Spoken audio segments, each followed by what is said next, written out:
What's going on, guys? Welcome back to the channel. Tonight we are back in the shop and we are going to be working on the 79 Cherokee Chief. So I am taking a break from working on the Dana 60 or the 1-ton swap because I'm waiting for some parts to come in.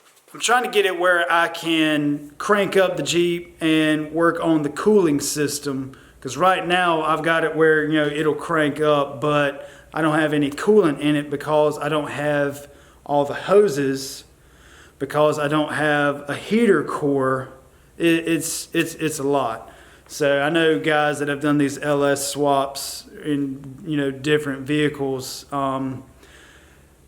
With this, I did not want to run the factory heater core system. Well, it's got this massive box up under here. If you've ever seen one of these factory, it is literally like this big up under the underneath the hood. So my plan is to swap in a complete air conditioner and heating unit from BJ's Off-Road. I looked all over YouTube and Google trying to find, you know, write-ups and videos of guys that have actually swapped this in. I really couldn't find any good information where somebody was putting in this complete unit into a Wagoneer or Cherokee or anything like that. So might as well record myself putting it in. Let me show you what I got. So I have unboxed everything, that way I can kind of show you exactly what comes in the kit. This is the kit right off BJ Off-Road's website, and it does have several different items that you can change, this, that, and other. Like this is for a LS swap, you know, Wagoneer or Cherokee Chief or whatever. So whenever I was clicking, I was like, yeah, I've got the 5.3, this, that, and other. So, and I'll show you the differences in that in a second. But the actual box itself is right here. Looks pretty nice to me. I'm not 100% on this whole vintage air systems, but let me show you. So it does come with a huge manual. It does say that you do need to bench test everything, so probably not going to do that, but everything is pretty much, you know, like the yellow wire goes in the yellow spot right here, the power goes right there, you know, the controller has the green, goes right there, so everything is pretty self-explanatory. And check this out. This is super nice. But, and like stuff like this, like, you know, everything is written out exactly where it's supposed to be. That's the relays and everything. So it's pretty much a plug and play kit. Like it even comes with the hoses and the sick air vents. Look at that. So I do kind of have things spread out in my shop right now, but there is a method to my madness. So everything on this table here will be inside of the vehicle, and then everything over here will be underneath the hood. And all this came in the kit, all this right here. Like such as the brackets for the compressor, it did come with a new belt, condenser, the little spacers for the bracket on putting the compressor in, a new pulley, hose clamps. It did come with all the hoses. It came with the dryer. It came with the hose connecting, the hose connectors. I mean, that's actually for the vents. That should go on the other table. Shame on me. But I mean, it does come with a lot. I mean, the kit is not cheap by no means, but the reason that I'm going ahead and putting everything together now is because I can't put any coolant in this motor until I get the heater hoses put on. And I really want to, you know, start letting this Holley system learn this motor, make sure everything's, you know, good that way. But so where it'll be mounting, so like I was saying before, the old, I've seen people call it the shoebox system, but it's basically the old shoebox would have gone right here. And obviously with my dipsticks and the different motor in here, it wouldn't have worked, or I'd have had to shift everything over, or whatever. So now everything's going to be on the inside underneath the dash right there. So the box is actually going to be inside the vehicle itself. But like I was saying before, my plan for this video is I'm just going to show you the trial and errors that I go through in installing this system. I've never fully put one of these vintage air units in a vehicle before, so I'm probably gonna make a lot of mistakes, and if they're bad enough, I'll probably just have to edit them out, but hopefully not. But maybe you'll learn from my mistakes, or you know, maybe get a good cheap laugh out of me. But anyway, let's get started on it. So what I've done so far, so whenever I was hooking up the Holley system, I did put this plate over the existing holes, and you know, I made a hole for my wiring to go through. I think I'm going to have to take that plate off and reroute the wires to go in somewhere else, because on the back side of this is where that unit is going to go. And I did go ahead and take my battery box off. I took the battery out, you know, because the holes on there now are for the battery box, but that shouldn't be an issue. I may eat those words later, but I'm hoping that they won't interfere with each other, and if they do, it won't be that hard to modify the box, or you know, kind of move it up or down, because the battery can pretty much go anywhere in this region here. But so I did kind of tuck my wires up out of the way, and first thing, I'm going to try to get this unit kind of mocked up inside. All right.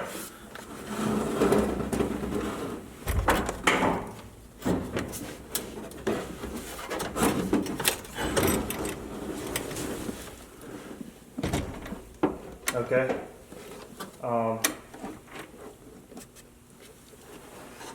Where's my little nuts at? The little bolts? They're right here, I got them. Okay.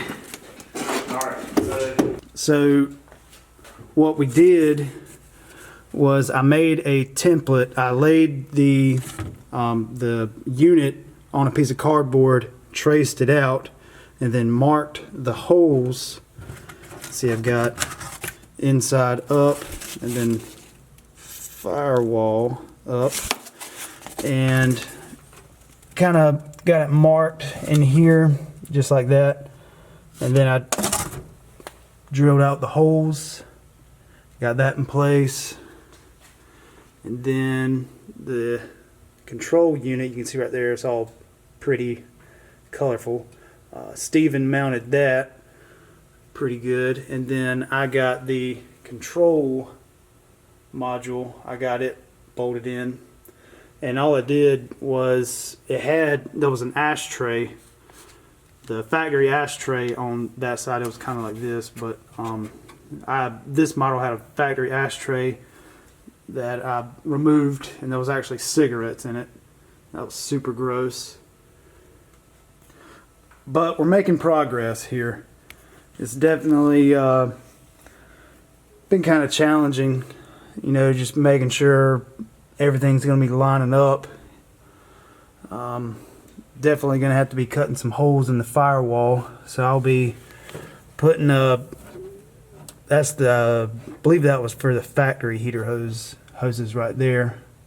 But so I'm going to be putting a panel over that, and there's like 1,000 like random holes in here. I'll have to be filling those in, but making progress. All right, so I got an update for y'all on the system here. I'll show you what we got going on. So we do have the box in. I didn't record it just because, I mean, it was a huge pain in the butt. Let me see if I can get a light on it. But there it is, mounted. And we did start clicking some wires in.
All right, so what y'all just saw was me installing this bracket for the new AC compressor, and that compressor did come with the kit. It did come with the brackets and everything like that.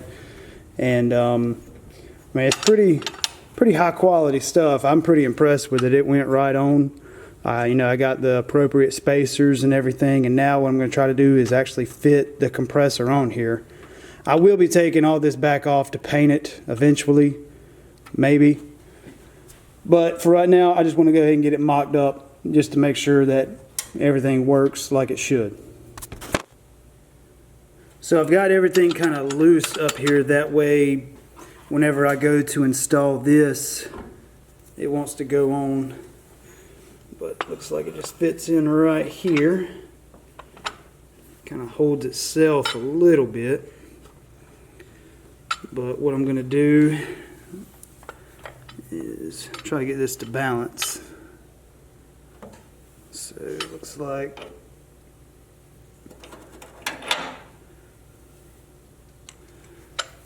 so you put a, wish you could see better, but so you got a spacer that I'm putting in between the compressor and the bracket and running in this bolt here. Come on, baby. Perfect. Alright, so now I'll do one on the back side and pretty much the same thing. Just got to pull this back. Ew. Wait, looks like you don't put spacers on the back. Disregard. So I'm going to go ahead and put a nut on right here, that way it doesn't fall to the ground or anything. I'm going to put a nut on this one. I'll put one down here on the bottom. It's really nice to leave everything loose. That way you can kind of have some wiggle room, literally. So now I'll do this one on the bottom. So get my bolt in and get the spacer in.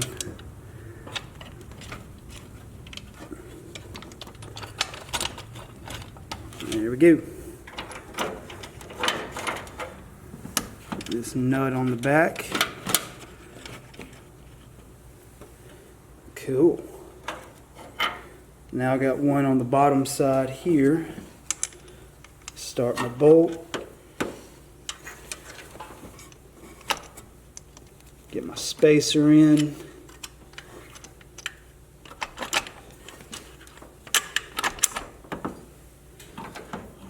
And put my nut on the back.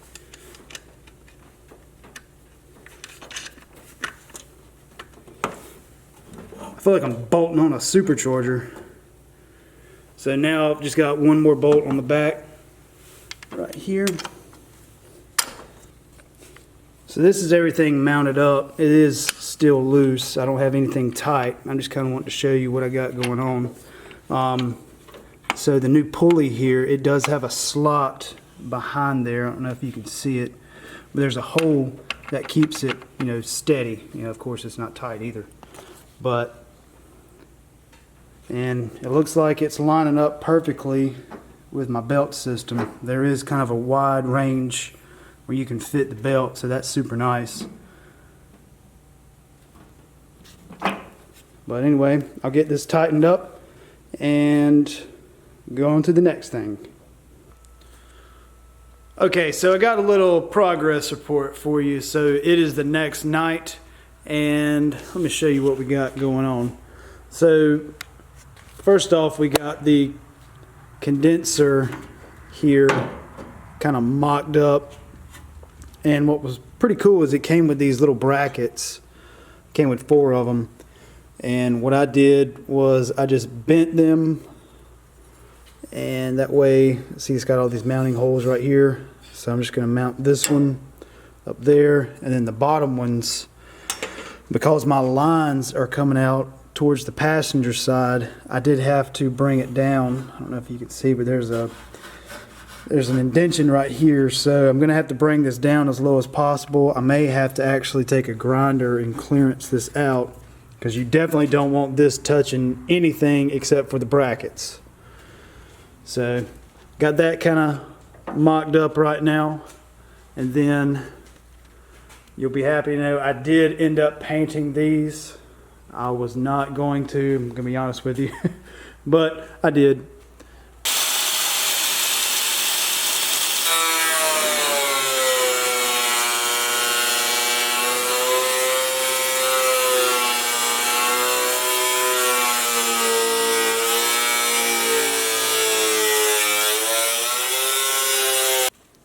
So I cut out like a 4-inch hole right here. I'm trying to get all my hoses coming in together.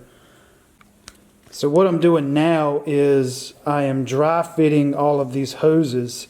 I did mount my dryer right here.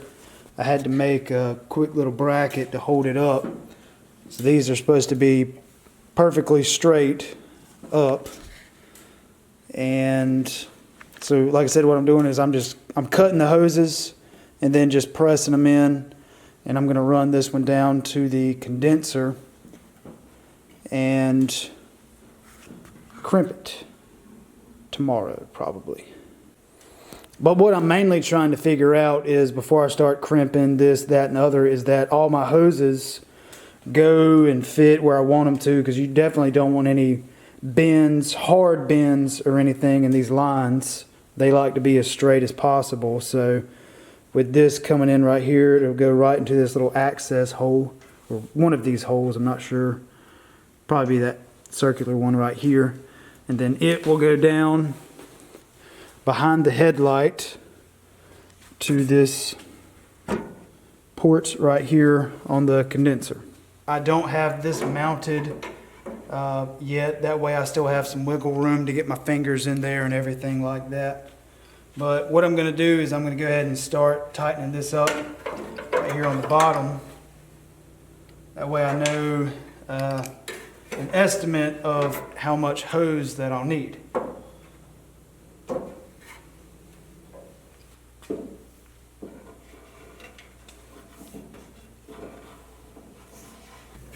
Alright, so I don't really have a lot of options on where to run this hose, but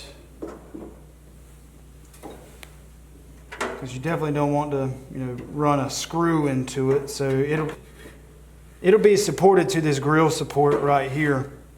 But for right now, it's going to be kind of ugly where you can see it, but it's not going to be like that, obviously. But so what I'm going to do is I'm going to cut the hose and go ahead and get it in, just dry fitted there. And if you're ever doing anything with rubber hose, go ahead and get you a brand new set of hose cutters. So I'm pushing it out because I want to get some more slack in it. That way I can cut off a little more if need be. So I'm just going to push this in right here.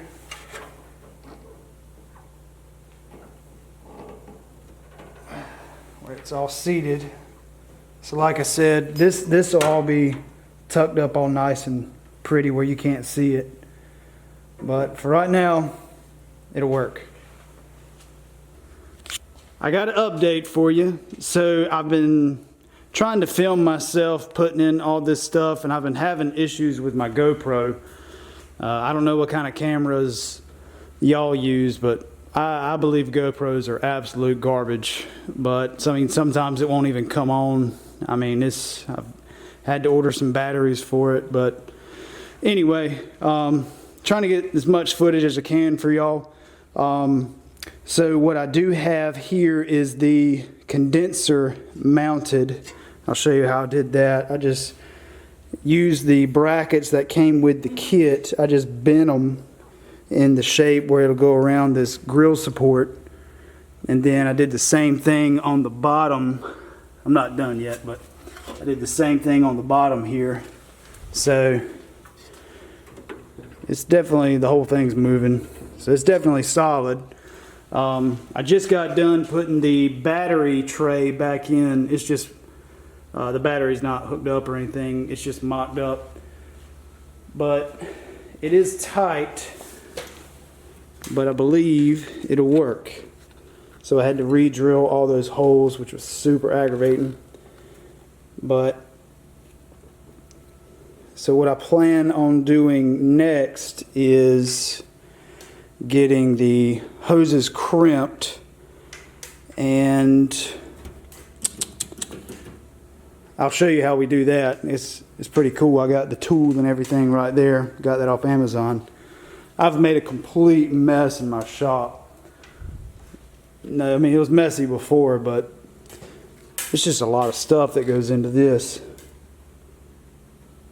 Hey, I'm Steven, and I'm going to be showing you how to crimp these lines for the AC.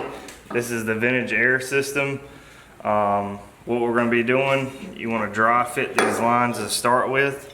So essentially, you push this fitting in, make sure it's flush. You also you can see when the rubber gasket gets all the way to the end. We'll just do a dry fitment first. And as you can tell, I've got it all the way to the end. That's how I'm going to be wanting to run it. I'm going to show you the kit that we're going to be using real quick. We got off Amazon. Pretty much you got your dies. What you'll do is you'll figure out what size hose you're going to be using. Normally for these are going to be 13/32. It'll be 1/2 inch. Most of the time you don't run into 5/8 on these systems, but what we'll do is we'll pick this one's going to be the number 8 die set, so which is right here. I've already got it in the tool. We'll go back. Alright, so pretty much it's set up already now. So you want to make sure you get this in here nice and tight. Close it like this.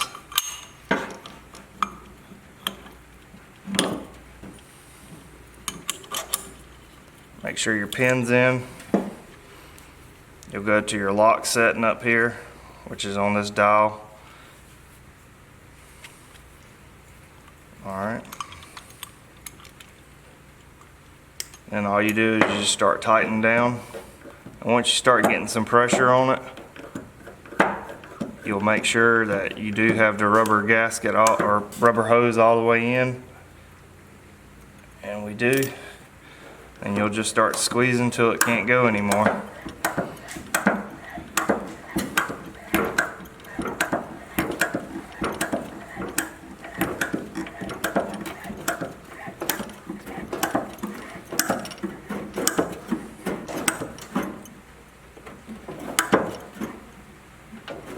We're almost there.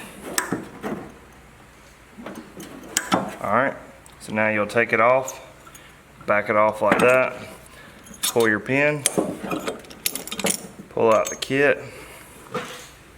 I'll sit this back over here. As you can tell, it's nicely crimped. Make sure when you put these hoses, this is the high side, make sure your O-rings are down on it. You want to lay it flat in there first. Make sure you got it positioned where you want it.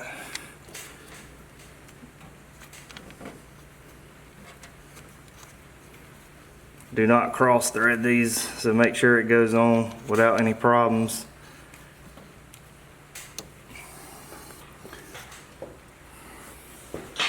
Grab an adjustable. And then just hold it in position where you want it. Now I'm going to show you how to hook up these gauges. These gauges is just some little cheap ones I got from Harbor Freight. Also got the vacuum pump. I think it's a 2.5 CFM vacuum pump. What you're going to want to do, make sure both of these are closed right now. This is just pulling a vacuum on the system right now. So what we'll do, we'll clip this one on. Alright, then we'll go to our low side, clip it on. Then what you want to do is you're going to close it. Pretty much you're opening it, the valves, so it's pushing down the Schrader valve that's inside there. So both of those are, now they're open. We'll hang the gauges right here on the side of the vehicle so you'll be able to see it. Alright, like I said, that's my high side and low side. This is the little vacuum pump I'm talking about. This is just a cheapo from Harbor Freight.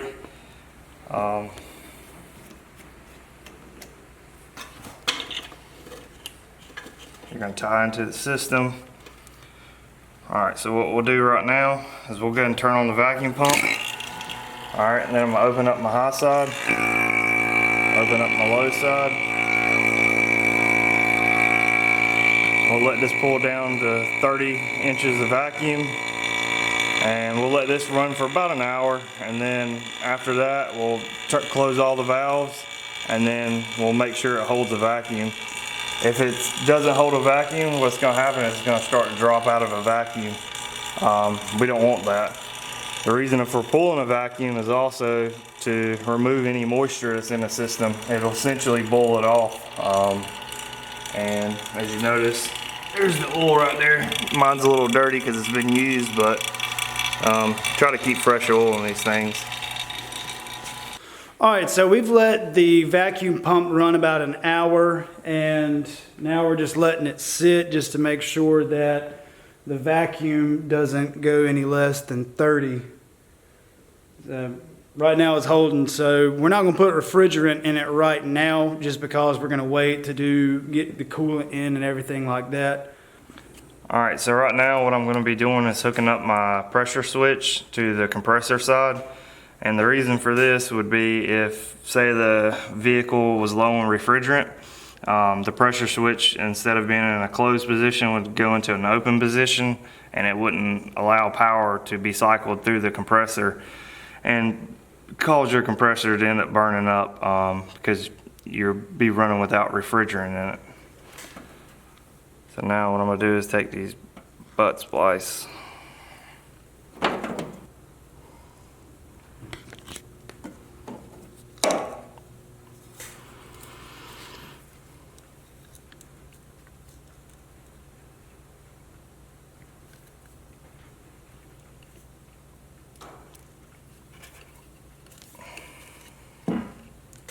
Alright, so it just comes out. It's your fault. Oh, we're good. Golden boy. Now we'll take the heat gun to it.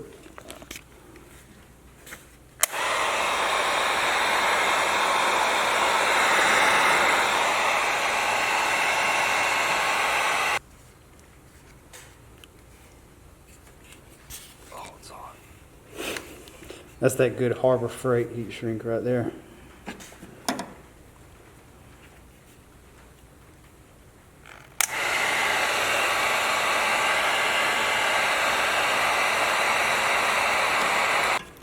So what he's doing right now is the white wire that comes off the control module underneath the dash, that, you know, pretty much the brains of the operation for the air conditioner system.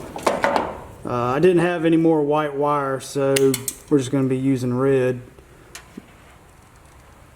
This is going to be hooking up to the other side of the low pressure switch. Yeah, so that's the one we just did right there. And this is the new one.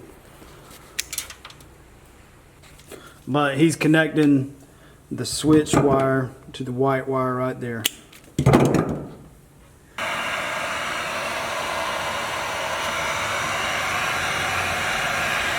So I did make a mistake, and I'll show you what that is. So I got the belt on and I noticed that this thing is like banjo string tight. And I'll show you. Where's the belt? Right there. And I was like, okay, maybe it just has a tight belt. But I mean, it's way too tight to run. So I went to the directions and I was like, there's nothing in here about it. There's like 3 things in here that tell you. There's even a whole thing on the back that says that you have to put a smaller idler pulley on.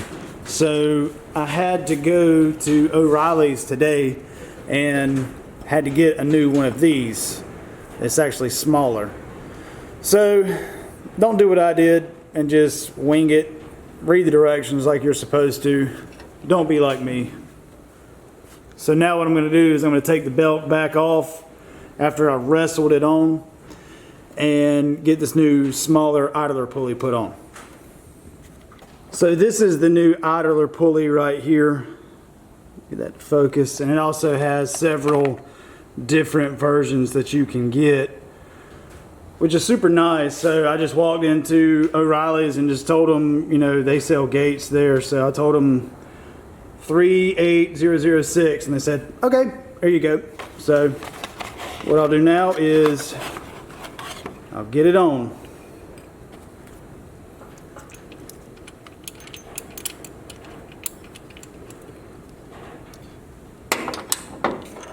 I'll show you the size comparison on these two. So you can imagine it definitely was a bear to get that belt on, but it went on. It wasn't pretty, but it did. So what sucks, I just bought this, but it'd be all right. I'll use it somewhere else.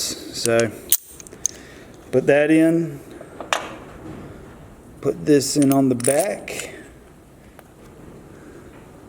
And I apologize about all the wind noise. My metal shop, whenever the wind blows just a little bit, it sounds like there's a hurricane outside, but it pops and creaks a lot, so sorry about that.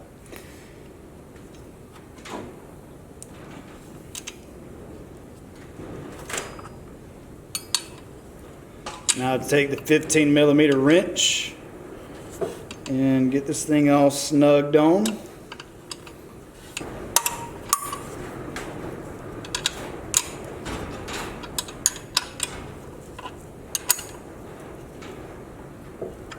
Alright, get that torqued all down. Now I'll take the same 15mm wrench and put on my belt tensioner, pull it down,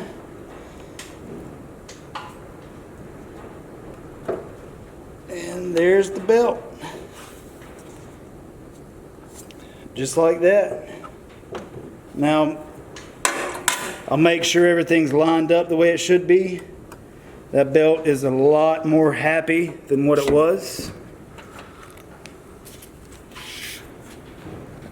and that's it. But the next thing that we're going to be doing is actually putting in the tubes for the defrost and for the passenger side and the driver's side vents.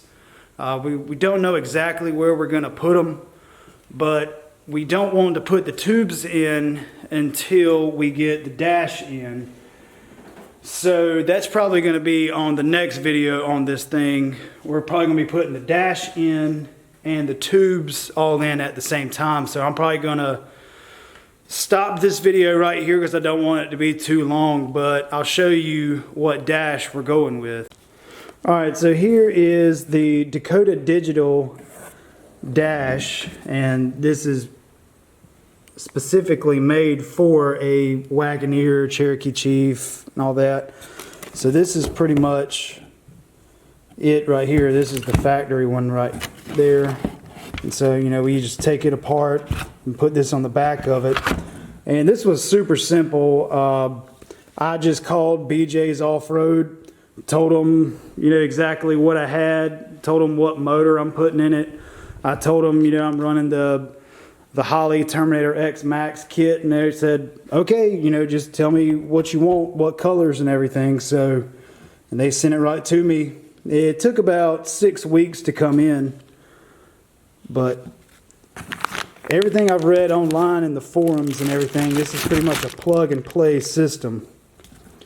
But like I said, we're going to be doing the tubes, or the vent tubes, and the dash all at the same time, because I don't want to put the tubes in and then, you know, we go to put the dash in and we have some huge conflict and we have to redo this or redo that. So my plan is to do them at the same time. That way we make sure everything plays nice underneath the dash, just because I'm trying not to do things twice, because I've had to do things twice pretty much on the majority of this Jeep anyway. So, and I'll show you right here why we're being very cautious when we're placing these wires for the dash and everything, the Holley system, and then the especially the defrost tubes.